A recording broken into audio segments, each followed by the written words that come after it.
बिस्मिल्लाहिर्रहमानिर्रहीम। नाज़रीन सामिर अस्सलाम वालेकुम। मैं doctor Manzoor Hussain Malik eye surgeon Al Shifa hospital Bahawalpur से बोल रहा हूँ। मैं आज आपको एक कॉमन इशू बल्कि बर्निंग इशू जो आजकल चल रहा है, जो शुगर के मरीज़ों में जो टीका लगाया जाता था वो उसकी एक लाट आई है जो कि आगे केसेस इन्फेक्ट हुए हैं और ख़राब हुए हैं। तो एक्चुअली शुगर का इलाज के तौर पर इंजेक्शन लगाया जाता है जो कि मल्टीनेशनल कंपनियां बनाती हैं, पाकिस्तान में भी बनता था। वो लाहौर से यहाँ पंजाब में सप्लाई होता था, एक ही जगह से आता था और वो सप्लायर जो है वो मुख्तलिफ़ डॉक्टरों को सप्लाई करते थे और वो फिर डॉक्टर साहबान शुगर के मरीज़ों को जिनको एडवाइजेबल होता था लगाया जाता था। और ये तकरीबन 2-3 अशरों से ये टीका लग रहा था और इससे लाखों मरीज़ों को फ़ायदा हुआ है। और डायबिटिक रेटिनोपैथी जो है आवाम में काफ़ी यानी मरीज़ जो मुतासरीन थे उनको काफ़ी फ़ायदा हुआ है। इंटरनेशनली ये एक वैलिड मोड ऑफ़ ट्रीटमेंट है जो कि पाकिस्तान में सस्ते से सस्ता अवेलेबल था। ये 5-6 हज़ार की रेंज में टीका प्लस लगाना और सारा कुछ के साथ इजीली हर मरीज़ के लिए अवेलेबल था। और साल में बाज़ औक़ात इसके 12 टीके लगाने पड़ते हैं, बाज़ औक़ात 5-5, 6-6 लगाने पड़ते हैं। अगर 5 या 6 या 12 लगाने पड़ें तो वो भी फिर भी यानी आम आदमी के लिए अफोर्डेबल था और वो बआसानी लोग इलाज चूँकि करा रहे थे। इसलिए डायबिटिक रेटिनोपैथी की जो कम्प्लिकेशन है या एडवांस कम्प्लिकेशन जो हैं जिससे लोग सर्जरी की तरफ जाना पड़ता था और फिर भी नज़र नहीं बचती थी, बहुत थोड़ी रह जाती थी, उसके केसेस कम हो गए थे। यानी विट्रोरेटिनल सर्जरी करनी पड़ती थी एडवांस केसेस में, तो उनकी जो स्पीड है, उनकी जो इंसिडेंस है वो इन टीकों की वजह से कम हो गया था।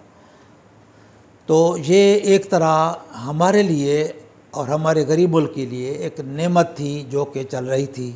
अब पिछली लाट जो इंजेक्शन की आई है उसमें अल्लाह जाने इसमें कोई शरारत है, इसमें कोई प्रॉब्लम है, तो जो जिस कंपनी ने बनाया है वो लाट गई है और जहाँ जहाँ गई है वो इन्फेक्ट हुए हैं केसेस। एक और चीज़ भी शायद मालूमात में आई है कि जो प्राइवेट क्लिनिक्स पे जो गए हैं कि इंजेक्शन्स वो इन्फेक्ट हुए हैं, जो सरकारी में गए हैं वो शायद इन्फेक्ट नहीं हुए। अब ये बात कंफर्म करनी है और ये पॉइंट है नोटेबल कि शायद अगर ऐसा है तो उसमें क्या और उनकी क्या अंडरग्राउंड पॉलिसी या अंडरग्राउंड क्या साजिश है। इसके अलावा ये जो टीके हैं ये एक मल्टीनेशनल कंपनी बनाती है, डॉक्टर नहीं बनाते, ना ही डॉक्टर दूसरे इंजेक्शन बनाते हैं या हम कोई दवाइयाँ बनाते हैं।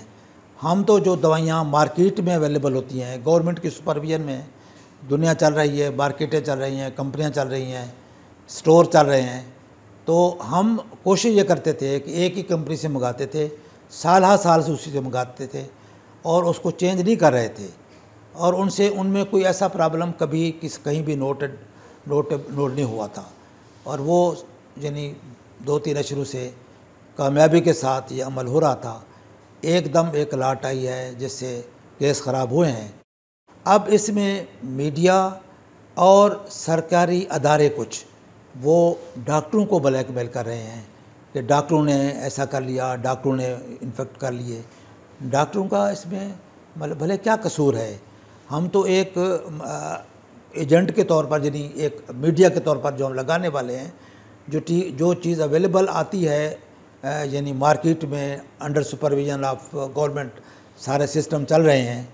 एक मल्टीनेशनल कंपनी है या कोई कंपनी है वो चीज़ बनाती है जिसके उनके पास लाइसेंस होने चाहिए, वो जब डिस्पेंस करके चीज़ों को मार्केट में पहुंचाती है तो फिर वहाँ से डॉक्टर लेता है और डॉक्टर वो इंजेक्शन इस्तेमाल करता है या दवाई इस्तेमाल करता है। अगर उसमें कोई ख़राबी है तो उसकी ज़िम्मेदारी डॉक्टर पे नहीं आनी चाहिए, अलबत्ता तब आनी चाहिए कि अगर बार बार एक चीज़ ख़राबी ज़हर कर रही है, ख़राब रिज़ल्ट दे रही है और डॉक्टर फिर भी उसको लगाता जा रहा है तो वो डॉक्टर का कसूर है कि वो जानकर गलती कर रहा है। तो एक चीज़ ये वाज़ेह करने वाली है, इसमें डॉक्टर का कोई इसमें रोल नहीं है। डॉक्टर का रोल सिर्फ इतना है कि उसने उसी कंपनी से जो कई सालों से जैसे ले रहे थे उसी को उनसे लिया है और आगे लगाया है। तो उससे बदकिस्मती से कुछ केस ख़राब हुए हैं, जिससे काफ़ी परेशानी का बायस भी है, और ज़ाहिर है कि मुतासरीन भी काफ़ी परेशान हैं और ज़ाहिर है डॉक्टर भी परेशान हैं। तो इसका जो ज़िम्मेदारी है वो आती है उन अदारों पर, उन लोगों पर जो चीज़ ये बना रहे हैं। अगर वो मल्टीनेशनल कंपनी है या लोकल कंपनी है जो बना रही हैं, उसको चेक होना चाहिए और उसको मॉनिटर भी करना चाहिए। और हुकूमत से गुजारिश है कि आइंदा के लिए इस मेडिसिन का कोई बेहतर सलूशन, बेहतर हल, बेहतर कंपनी, बेहतर प्रोडक्शन इसको जारी रखा जाए, क्योंकि अवाम दूसरा जो इसके मुतबादल टीका अवेलेबल हैं वो लाखों में उसकी कीमत है। अगर सालाना 12 टीके लगाने पड़ें तो इसका मतलब है कि 30-40 लाख रुपया एक मरीज़ को खर्चा आएगा डायबिटिक पेशेंट को, तो जो कि हमारे लोगों में अफोर्डेबिलिटी इतनी नहीं है। पहली महंगाई इतनी ज़्यादा है तो उसमें लोग अफोर्ड नहीं कर सकेंगे। इससे जो होगा कि अंधेपन की जो इंसिडेंस है वो बढ़ जाएगी काफ़ी, ख़ासतौर पर डायबिटिक पेशेंट में। तो इसलिए हुकूमत से गुजारिश है कि इस टीके को अपनी सुपरविजन में या तो गवर्नमेंट खुद तैयार करे या किसी पेटेंट कंपनी से तैयार करवाए, इसकी सप्लाई बाहर रखे और हो सके तो फ्री मुहैया करे, सरकारी में लग जाएं, या जो भी इसका भी मेथड या इसका भी जो भी पैटर्न तरीका बनाया जाए, इसकी प्रोविज़न को इंश्योर किया जाए ताकि ज़्यादा से ज़्यादा जो डायबिटिक पेशेंट्स हैं उनको ये फ़ायदा यानी मुहैया हो सके। डायबिटिक पेशेंट की तादाद अब पाकिस्तान में करोड़ों में है, जिसमें लाखों में लोग हैं जो कि शुगर की वजह से आंखें मुतासर हो रही हैं। इसलिए इसको इग्नोर नहीं किया जा सकता। इसके लिए हुकूमत को चाहिए कि बराए मेहरबानी इसका कोई हल निकालें, बेहतर हल सोचें, ताकि इन गरीब लोगों को ये सस्ता टीका, सस्ती जो एक सहूलत है, सस्ता इलाज है, मुहैया हो सके। इसके अलावा जो ट्रीटमेंट है दूसरा वो महंगा है, इम्पोर्टेड टीके हैं, बाहर की कंपनियां बनाती हैं, यहाँ पाकिस्तान में वो महंगे मिलते हैं, उसके जो अखराजात हैं वो लाखों में हैं जो कि आम लोगों की पहुंच से बाहर है। तीसरा इलाज इसका जो है शुगर के मरीज़ों में वो है लेज़र ट्रीटमेंट। लेज़र ट्रीटमेंट भी बहुत महंगा है, मशीन जो है वो लाखों रुपए की, लाखों करोड़ों की मशीन है। उसके फिर उसके जो उसकी ख़र्चा है वो भी यानी हज़ारों में है और ज़ाहिर महंगा है वो। जब करोड़ों में मशीन होगी, यानी 50-60 लाख की अगर मशीन है तो करोड़ों में नहीं ना सही तो महंगी है लाखों में। जब वो इस्तेमाल होगी तो उसके अखराजात, उसकी मेंटेनेंस, डॉक्टर की कास्ट, हॉस्पिटल की कास्ट मिला के वो भी इलाज महंगा हो जाता है, महंगा है, जो कि आम लोगों की पहुंच से बाहर है। तो हुकूमत को चाहिए या तो लेज़र मशीनें सरकारी अस्पतालों में मुहैया कर दें ताकि जो भी इस तरह के पेशेंट हो वहाँ भेजे जाएं। और बेहतर तो ये है कि इस तरह का अगर सस्ते टीके की प्रोविज़न बहाल रहे या इसको इंश्योर किया जाए इसकी क्वालिटी को, तो वो इसका बेहतर हल है। और आप लोगों से, आवाम से भी गुजारिश है कि आप ये इस बात को समझें कि डॉक्टर का इसमें कसूर नहीं है।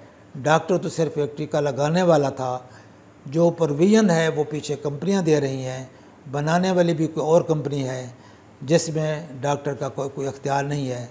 वो हुकूमत की सरपरस्ती में चीज़ें बन रही होती हैं, हमें मिलती हैं और हम आगे इस्तेमाल करते हैं। उम्मीद है कि ये चीज़ आप लोग समझेंगे और हर सतह पे लोग, अवाम हुकूमत से भी मुतालबा करेगी कि इसका कोई बेहतर हल निकालें और बेहतर प्रोविज़न इसकी कोई सप्लाई इसकी मुहैया रखें, ताकि जो डायबिटिक पेशेंट्स का इतना बर्डन है तो उनके लिए ये सहूलत बहाल रहे और उनका इलाज होता रहे, और जो नाबीनापन की जो तादाद है, अंधेपन की, वो बढ़ने ना पाए, ख़ास तौर पर जो डायबिटिक पेशेंट उनमें। तो उम्मीद है कि ये आप चीज़ हर लेवल पे हुकूमती इदारों तक भी पहुंचाएंगे, ताकि हुकूमत जो है एक माँ की हैसियत होती है तो वो इसको अंडरस्टैंड करते हुए हम आवाम पर, लोगों पर रहम खाते हुए इसका बेहतर बंदोबस्त करेंगे, ताकि लोगों की ये जो सेहत की, आँखों की बहाली है, नज़र की जो हिफाजत है, वो इसको मेंटेन किया जा सके, बाहर रखा जा सके। अस्सलाम वालेकुम रहमतुल्लाह।